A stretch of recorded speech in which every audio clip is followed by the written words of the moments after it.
જૂની નોંધ સામે અપીલ કરવા માટે કયા નક્કર પુરાવા જોઈએ? જૂની નોંધને પડકારવો હોય તો પહેલાં તો શા માટે પડકારવાનો પ્રશ્ન ઊભો થયો છે એ જોવું પડે.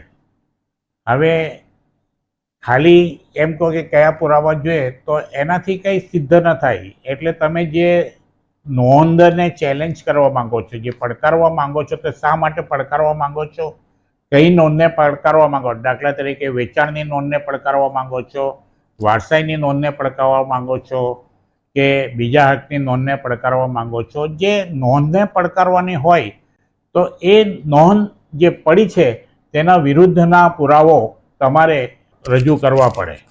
એટલે કોઈ એવું ચોક્કસ લિસ્ટ સ્ટાન્ડર્ડ નથી કે ભાઈ દરેક નોંધમાં આ રીતે પુરાવો. જે નોંધને ચેલેન્જ કરવાની હોય તે નોંધની વિરુદ્ધના કે એ નોંધ ખોટી પડી છે અને એની વિરુદ્ધના પુરાવા છે એ પુરાવા રજૂ કરવા પડે.